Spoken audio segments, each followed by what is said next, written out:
talk about a highly requested topic about parametric facades. So,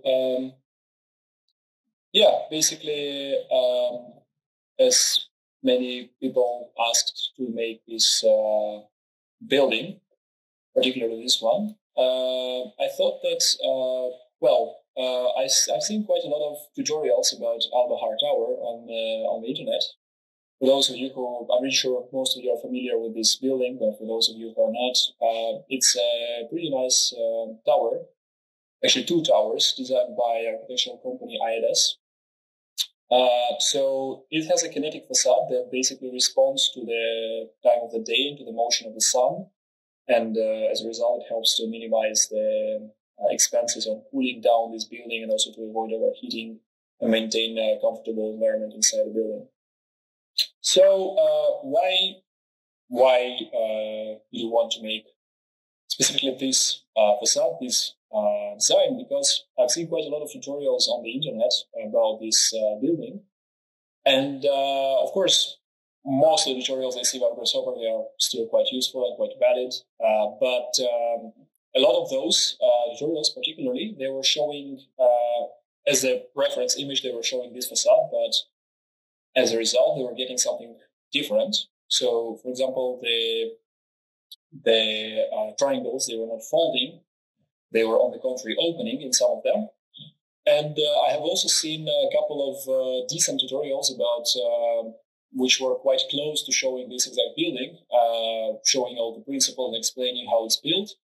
But I haven't seen a complete tutorial about this particular facade, showing all the steps from explaining the basics and explaining how this individual panel works, up until the point when you have this complete facade in 3D wrapped around this cylindrical shape. So this tutorial is going to be divided into two parts, into two tutorials actually. First of them, we're going to be talking about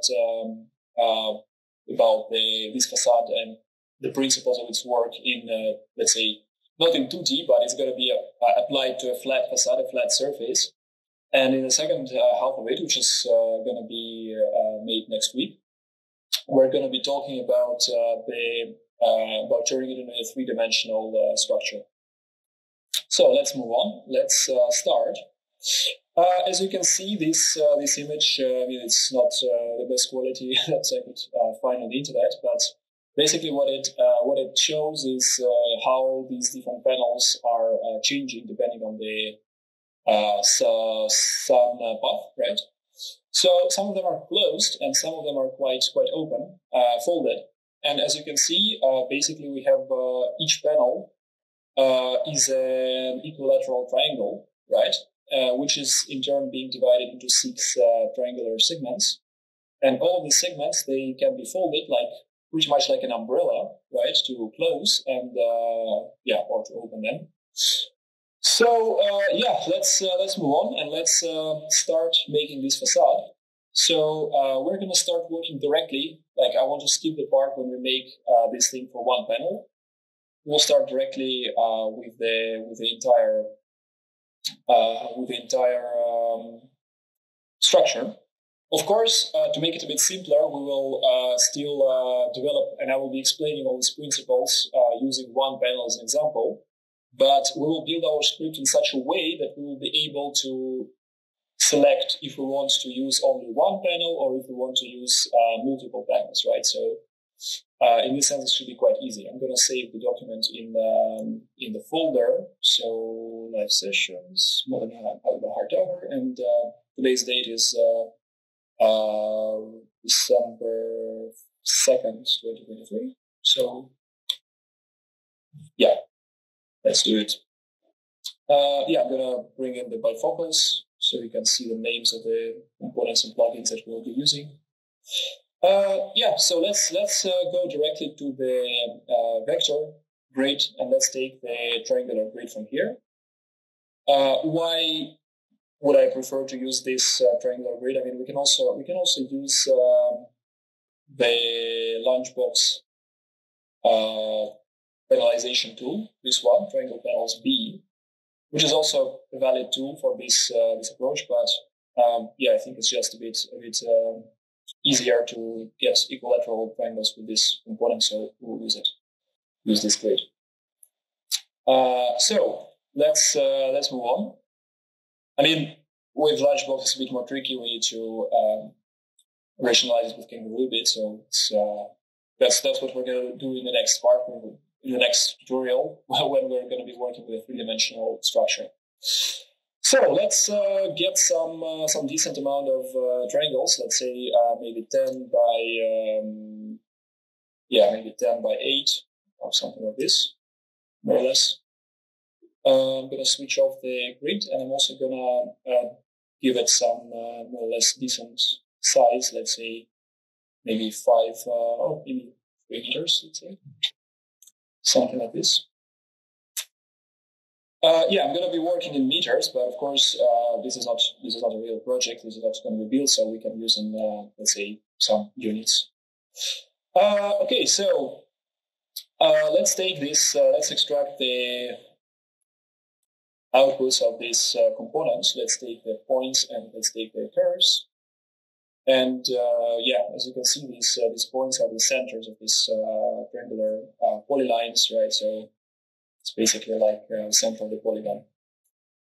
And I'm going to graft all these elements, right? I'm going to take using tree statistics and tree branch, I'm going to pick the branch that I want.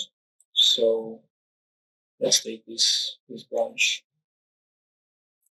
Let's take the very first one, like this. So first triangle, zeroth triangle, if you may say so.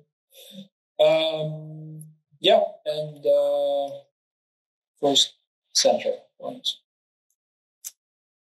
Okay, so this is it. Now it's time to talk a bit about how are we going to divide. Actually, I'm going to keep this just in case. So we see the overall picture. So how are we going to actually divide it into the triangles, right? Well, in fact, I think it might be even easier if we just say polygon center, and instead of taking this center, we can just take it from here, right? I think these are the same points, but just to be sure.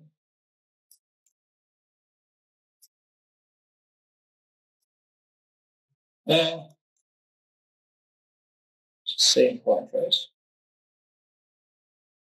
Yeah. Anyway, it's fine.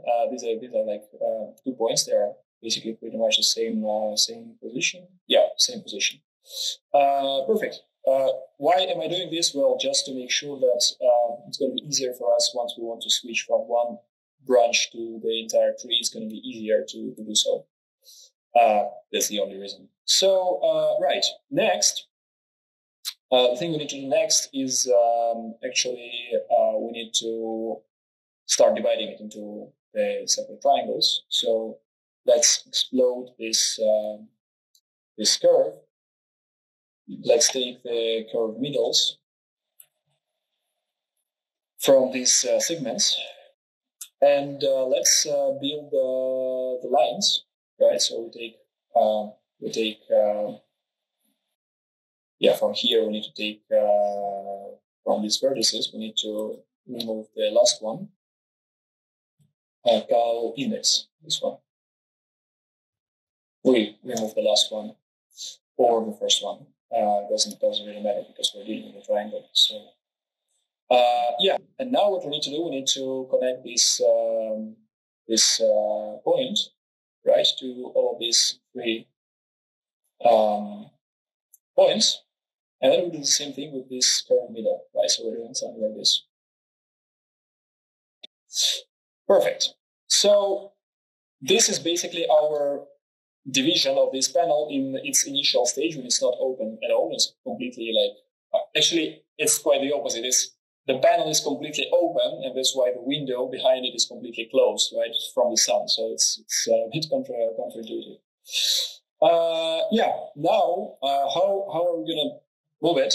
Well, we need to move the central point because the panel, the mistake some of the people who start working with facade make, they think that the panel is being closed by deforming, right? But the thing is that the panel in real life, it cannot, in this particular case, it cannot deform. It basically rotates. So each of these 6 leaves, it's going to rotate around its axis, right? And because of that, it's going to shrink, let's say, opening the window, right? So if we try to solve this task geometrically, we will realize that this point needs to move up in order to make sure this panel gets closed, right? So, and then as well, you will realize that this point also moves towards the center, and this point basically also moves towards the center. But it basically rotates around this axis. So, first thing we need to do, we need to move this center up, right? In fact, you will understand it a bit later. Why am I doing it this way? But it has to move not up; it has to move perpendicularly to the surface, right? The surface of this panel. Right now, this axis is basically the same as the z-axis, but if we want to make sure this script will work in 3D as well, we need to do one more thing. We need to create the rectangle around these panels, right? We need to flatten it here, and then we need to say boundary surfaces. Although I normally say we should not flatten, we can also say shape paths instead, and it will do the job. Yeah, here. We normally try to never flatten things because, if we flatten something, it means that it will not work for multiple elements at once. So, this is our surface. Let's turn it into a mesh. Let's say, no, actually we don't need to turn it into a mesh. We just need to use a surface. So let's say surface closest point. This is point. This is surface.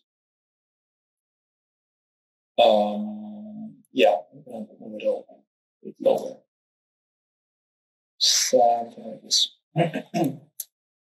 Excuse me. Yeah, so then, we should actually move this point and this a little later. Let's do something like this. And then in order to find the normals, we need to take the evaluate surface component, right? And then we basically take the base surface, we take this component, and then we move this very point, right? This point. And we move it up using this normal vector, and the amplitude is going to be calculated by taking the length of these things. Actually, why is it like this? Because this point has to go up, right? And as these two tiles, they are connected with each other, and here we have a sort of a hinge. They cannot. They have to. This thing, as this point moves up, this point moves down, but not completely down. It kind of gets rotated, right? So the maximum height at which this maximum distance this point can move is actually precisely the length of this line, because it's basically the radius of the circle along which it gets rotated. So let's take the least item. Actually, no, not least item. Let's take the length of this element. If we're working, only if we are working with the equilateral triangle, this length will be the same for all three of these lines. Maybe just in case, especially if the tolerance of Grasshopper is not high enough, we can just take the least item from here, right? With the one distance only, and then we can also duplicate it 3 times, right? Because we need to have 3 centers. Although it's going to be 1 point, but it has to be 3 points in one location, right? So. And then we connect it to this amplitude and we move it like that. So something like this. So this is the maximum distance at which this point can get moved. But the thing is, we don't want this to be moved at the highest point, right? We want it to be moved at, let's say, maybe 95%. So let's multiply this distance by 0.95. Actually, we can make a slider from 0.15 to 0.95. And this is going to be our distance or amplitude that this thing's going to be moving like this, right? Okay, so now we need to get the new position of this point, right? Of this point, right? This end point. So how are we going to calculate it? Well, we need to make this is a purely geometrical task actually. So we need to draw the circle with this radius, but the center of the circle has to be here, right? So it means that we need to get the plane for this circle. So we're going to go to the vectors plane, and we're going to construct a plane based on line and line, right? So let's take this line as DL component, and let's build it from this original point using this direction. 0.1 is also fine. We just need a line, right? And then we need the other line, which in turn is going to be this one. So 3 lines here, 3 lines here. Actually, 1 line here, but is it going to affect it? No, it's not going to affect it. So it's fine. It's 1 line. Still enough. So now we have these planes that look quite huge. So I'm going to draw the size by 2. And so now we need to make the circles. Now we need to actually change the origin of this plane. So we take we say plane origin, and we move these planes to this center, right? To these 3 centers, 3 planes, 3 centers, data matching. We're cool. And now we're drawing a circle. In each of this plane, we get a circle, and basically the radius of the circle has to be. Pay attention. It has to be not this, but it has to be this. It has to be precisely the length of this line, right? So it should be like this. These are the circles, and you see it's intersecting this curve not in the end, but it's intersecting it a bit closer to the center, right? But actually, one more thing. I forgot to tell you. So this is like one way to do it, right? But in fact, we will be interested not in the shortest lines, right? This point is definitely going to be here, but we're going to be interested not in the shortest lines. We're going to be interested in the longest lines, right? So instead of this, we need to reconnect this to a longer line. So the planes are going to be different, right? And the length of this radius of this circle is also going to be not from here, but it's going to be taken from here, right? So we need to do this basically. Although this one is also completely valuable, and we'll be using it later on, but in this particular case, we need to take these circles, like larger circles, and as well as you can see, this intersection point is not in the end, right? Because this thing is going to be moving. Yeah. So, let's take these planes. Let's take these circles,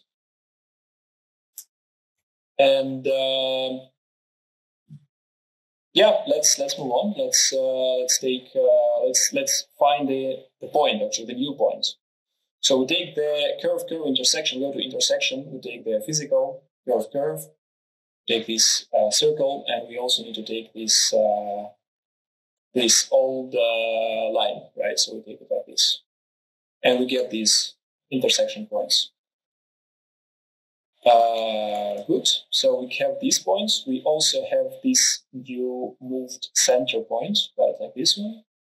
But this line becomes this line, right? It becomes slightly different.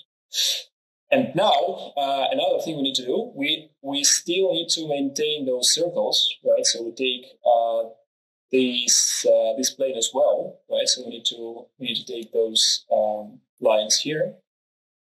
Let me bring some order into this script. So this.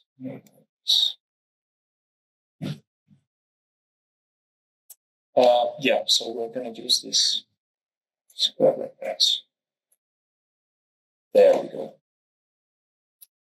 Okay, so this is kind of it, right? So if we have a look at the entire script, it should look like this. If you want to repeat it, if you're following, you can stop the video and just check if all the components are connected correctly, right? So it should be quite chillable. And then then we move on. Let's take this plane. Also, we do the same trick as we did for the other one. We are doing the plane origin, right?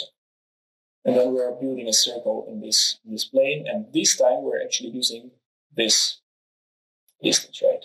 Which I'm gonna connect this panel to both of them because it's the same number. Right? So, but now we cannot not intersect this thing with that line because this line is going to rotate, right? And this point is going to move. So this line is going to be located somewhere else. So what we need to do now, we need to get the sphere because we don't know the position of that new point, but we know that the sphere center will be here. And the length of this third line is also going to stay the same, right? So we just need to calculate it, and we can calculate it by taking the distance by building those lines, right? So we take this line, and we take this line, and we're getting these three lines, right? So we're taking these lines basically. 1, 2, 3. In fact, we can also get 6 of them, but never mind. It's okay like this. We take the sphere, right? We also take the length of each of these segments. We find the least item. It's gonna be the same for all 3 of them, right? And then we use this as a radius, right? And the center is gonna be located here. Right, so each of these points gets a sphere. And now what is still left to do is basically intersect B-rep with a curve. We intersect these spheres, right? 3 spheres. We have to say shift plus, by the way, because here it's a tree, and it's gonna be a tree in any case when we work with multiple panels, but the problem for us is that it gets one more extra level in a tree, right? So we need to intersect it like this. And as you can see, each sphere gets intersected twice, right? So, and we will be interested in taking the lowest point, yeah? So how are we gonna sort these points? Well, right now it's quite obvious. We need to take the lowest point, right? And discard the highest one. But what if we are dealing with a cylindrical surface? Like I'm trying to make it robust enough to survive until the next session and work for the next session as well. So let's sort these points along this line, right? Because this line, we know that it's perpendicular to this surface of the facade, and it's normally pointing outwards. So we can take this line, right, and we can say sort along curve, right? Pay attention, because here we have 3 branches, and we have to have these 3 branches, right? So what we have to do, we have to take this line and we have to duplicate it 3 times, right? So we need to take this line, we duplicate it 3 times, and then we have to graft it. So basically for each of these, for each set of these 2 points, we're getting one line to sort along. And then we say least item, and we pick the first one. right? Which is going to be the lowest one, right? So something like this. All right. Now we basically have everything sorted. So we have these points, right? We can actually graph it. I'm going to use a separate component. You will realize why in a couple of minutes. So we have 1 point here, right? 1 point here and 1 point here. So what we have to do, we just have to merge it. So we take 1, we take 2. In fact, we have to say how many zeros we have. We have 7 zeros. Also, yeah, we need to say shift paths here. Shift paths is just to remind you, it's a component from the Grasshopper plugin, which I highly recommend you to install. It's a pretty basic one, but it's also quite essential. And then we see that the paths match, and then we need to say we need to take the third point, which in turn is going to be somewhere. What's going to be? It's going to be it's going to be this one. Actually, these 3, right? So we need to graph them as well, and we also need to make sure that the path's length matches in all 3 of these cases, right? So. I think it's not actually. I think it's not matching. So we'll probably have to add 1 more 0. Yeah, unfortunately, it's not matching. So we can do this. We can say prepend element. Basically, it adds 1 more element to the beginning of the existing path, right? So they match, right? Okay, great. So now we say polyline, right? We need to build a line through these points. We need to also say invert and close it. And now we say boundary surfaces. And that's what gives us these leaves, right? So I'm going to hide this boundary surface. And it all seems to work, but it all seems to work for only half of this thing, right? So what we need to do, we also need to make the other set of these leaves. And what I'm going to do, I'm going to actually take these points, and I'm going to say shift list, right, like this, and shift it by 1, yeah. And then I'm going to repeat the very same thing. So I'm going to copy this merge. I'm going to draft it as well, this, right? And then let's see if it works, or if we need to flip. Maybe we need to shift it into the other side. So something is wrong. What is wrong? Yeah, for some reason it has. I guess one more component, one more number in our path. So band elements. Maybe I will say shift paths beforehand. So I think it should work now. Yes. Yeah. So why do I recommend you to install the Grasshopper plugin? Because if I connect it, I'm not sure if 2 and 3 will work here. Let's actually check it. Will it do the same thing? Actually, it does. That's interesting. Okay. There is one other case when shift paths works better, but we can talk about it another time. Okay, great. So now we have our panel fully functional, and now it's actually time to see how we let's merge them together, right? So we can have these all 6 panels. Ideally, they should be in the same branch, which they are not, but we can say shift paths, and basically it brings them all to the same panel. And now, last thing we need to do, we need to preview it.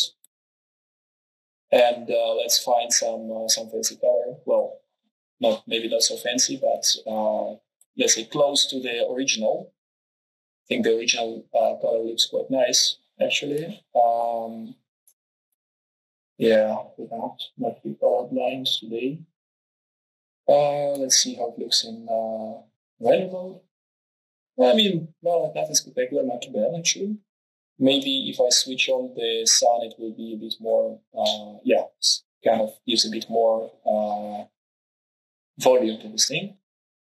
So let's get back to this point and let's check how it moves. And you see, we actually have our structure fully functional, and it works without any deformation, right? Because all these numbers, all these distances, they stay the same. And as follows, the size of these leaves of our umbrella, it also stays the same, right? So we don't have to deform anything.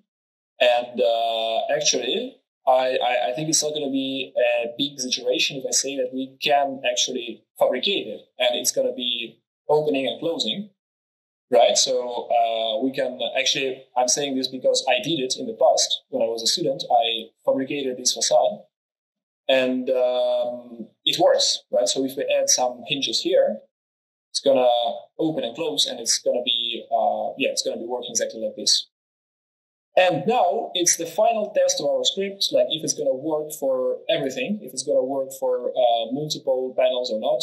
We just take this curve instead of this branch, right? So instead of taking one branch, we connect this curve, and something doesn't work. So what exactly doesn't work, actually? Sorry, guys, I think there is one tiny mistake that makes this thing not working. So so it's actually very important to test these things with for multiple elements, right? So 240. So things work as well. I think it's somehow related with data management. So, sorry. Okay, so here we get this. 240. So, just trying to understand where is this mistake? Where is it come from?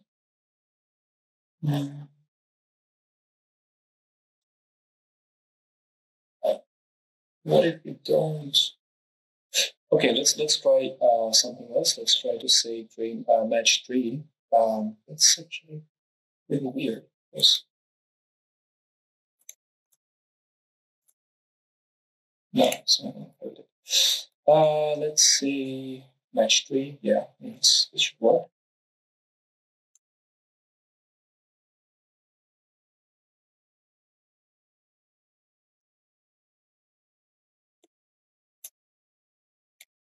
Yeah.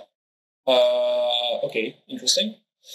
I mean, every time when something doesn't really work, but every time, let's say you don't have time to figure out the data paths, right? You can just use match 3, and of course you need to be sure that the number of elements is the same, and because here, for example, it's 1. There's also 1. There's also 1. Alternatively, what we can do, we can also find a place where things stop being the same, right? You see, we have 2 zeros, like let's say 2 numbers, 2 zeros, and 1 number. Here we have 2 zeros, 2 numbers, 3 zeros, and 1 number, right? So it's basically somewhere around this part where we get 3 zeros, right? So we need to. Yeah, here we're having 3 zeros, here we're having only 2, and here we're having 2. So I think there is another thing which can solve it. We can just say principal here to make 2, basically to tell Grasshopper that no, this data stream has to be respected as the main one, right? And then, if I'm not mistaken, it's also going to work. So if you have a bit more time, you can always figure out where do your scripts do your paths become a bit messed up, and then by fixing it, you can have it done, basically. So as you can see, now all our panels are changing quite smoothly, but they're all changing for the same distance, right? For the same distance and for the same amount of opening. And actually, I'm going to keep it like this for now, and I will hopefully see you guys next week when I will be showing how to not only turn this into a 3-dimensional facade, but also how to make it dependent on the attractor point, which will be working as a sun for us, right? So, I would like to thank everyone who's been here today, and best of luck with learning Grasshopper. Also, just a small reminder, we have our parametric market, parametric script market, which is going to be added to the description of this video. If you'd like to support me and my colleagues, please consider purchasing something from there. And also, if you would like to get an individual class, or if you'd like to register to one of our Grasshopper or Rhino groups, please send us a message on Instagram. The link is also going to be below. And thanks to everyone. Have a nice weekend, and see you next time.